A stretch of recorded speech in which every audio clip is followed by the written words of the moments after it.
Welcome to Rewatch-and-Rank. On this channel, we rewatch older TV shows, provide a summary and opinion on the episode before ranking each episode against each other.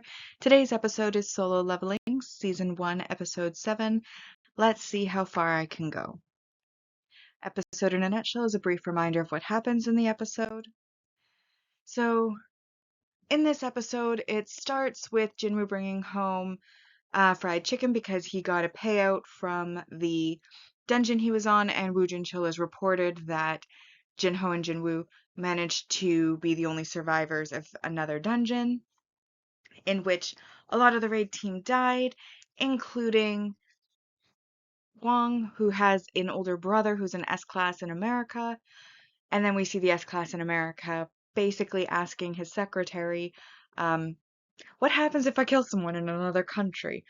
But unfortunately, his schedule's pretty booked up, so the murder's going to have to wait a bit, which is good for Jinwoo because that means he can get stronger first before he has to face the S-class.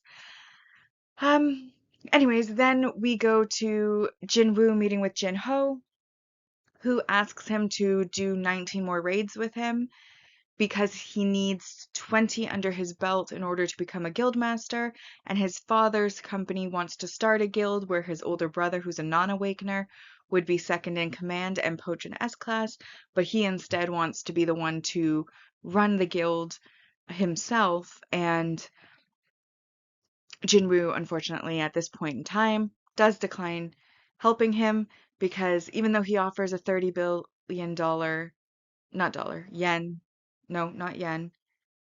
What is the currency in Korea?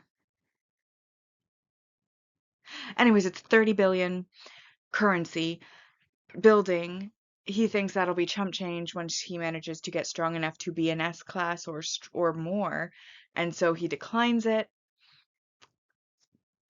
And then he goes out running with his sister, who he completely abandons to run ahead to complete his daily quest, notices that he ends up running 11 over instead of 10 kilometers and that it's continuing to count, so he decides to run a test of seeing how far up the counters go, and they go as far as double, which turns the daily quest into a secret quest, and as a reward he gets a blessed loot box, which gives him the Demon Castle's dungeon's key, and notes that if he wins the dungeon, he could potentially create the elixir of life, which he sees as a way to potentially cure his mom. And so he does go and visit that dungeon, and the gatekeeper of the demon castle is a Cerberus, and he nearly dies multiple times while facing this Cerberus, though he does eventually manage to defeat it, and when he defeats it, he levels up and that heals his wounds. But he realizes he's not yet strong enough to go into the demon castle and complete it, and so he then does end up leaving after defeating the Cerberus, but he does get the elixir of life formula and the key for the demon castle so that he can return at a later date to complete it. So now that we've been reminded about what happened in the episode, we'll now rank the episode. As always, we'll rank on our mostly objective ranking list, followed by the personal ranking list. In our mostly objective ranking list, we have our multi-season supporting character introduction, which is Hwang Dong-soo, who is the younger brother of Hwang Dong-suk, I think it was, in the last episode that was killed, and he was the raid leader. And he is an S-class in America as part of the Scavengers Guild. And his secretary, Laura, is there to give him the information on Jinwoo and Jin-ho, and also to let him know that his schedule is currently too booked to be going off and committing murder in another country. And so, that's going to have to wait, but she will pencil it in for him. No worries there. And also what would happen when he kills somebody in another country, because if you're going to commit a crime, be aware of the consequences ahead of time. And then we have multi-season supporting character developments, which is Yoo Jin-ho revealing that he wants to work with Jin-woo to complete raids in order for him to be able to become the leader of his father's guild in the future. Then we have our multi-season main character development, which is Jin-woo getting the Demon King's castle key, which then rewards him the elixir of life formula, which is a potential cure for his mom after he defeats the Cerberus. And that is 3, 6, 9, 10, 11, 12, 13, 14 total points. There were no objective negatives, and so 10 out of 10 episode again. And as always, when more than one episode has the same score, we always rank in episode order. So we have first, I'm used to it. If I had one more chance. It's like a game. A pretty good deal. The real hunt begins. This episode comes in sixth. Let's see how far I can go. And then I've got to get stronger is in seventh. Now, as for my personal ranking, I did enjoy the episode. I mean, we had this epic battle. He did struggle a bit, and personally, when I'm watching someone who's meant to be an overpowered character, I don't necessarily like to see them struggle. I usually like them to just win, win, win, win, win, which again, he does end up being that kind, just not quite yet. But I still thought it was very good, and I did enjoy the episode. That's for sure. I also did find him to be a bit rude.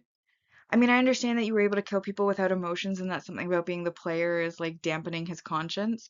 But Eugen Ho's done nothing mean to him. He offered him a pretty great deal. And with the power of foresight from reading the manhwa and also having watched this anime before, I can tell you that he is going to end up having to take up Eugen Ho and the offer. And I don't know why he didn't realize that at the time, though, because, you know, he wants to get stronger. He wants to level up to become S class or more to like reach even beyond the S class.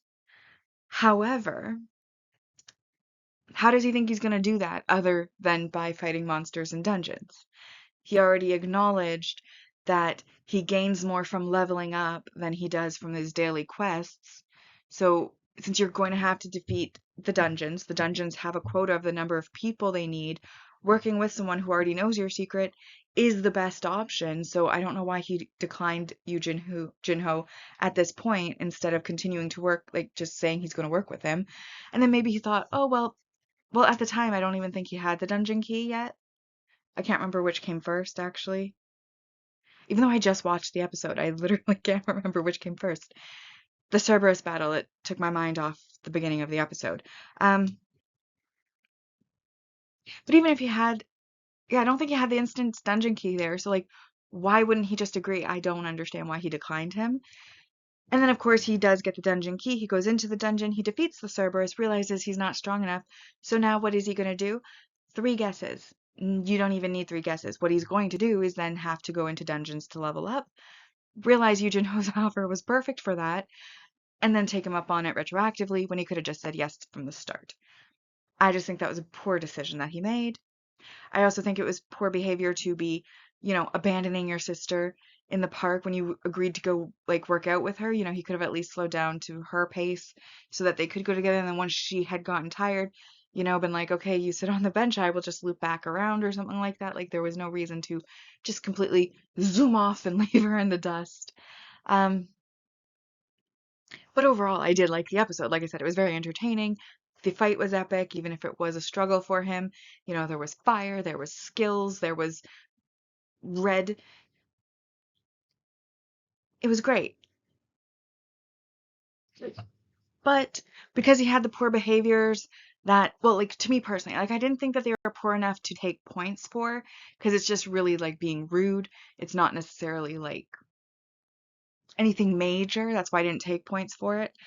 But from a personal perspective, I just found it a bit offensive and a little bit of a poor decision making display, which is why I decided to give it an 8 from me. And that then brings the personal ranking to The Real Hunt Begins in first, followed by Let's See How Far I Can Go, which is this episode in second. Then A Pretty Good Deal, I've Got to Get Stronger, It's Like a Game, I'm Used to It, If I Had One More Chance in last place. bringing us to the final segment, which is the series ranking so far. Mostly objective so far is at 68 out of a possible 120, and the personal ranking so far is at a 45 out of a possible 120. But with that, we've now rewatched and ranked Solo Leveling Season 1, Episode 7. Let's see how far I can go. Like and subscribe if you'd like to, and I'll see you in the next episode.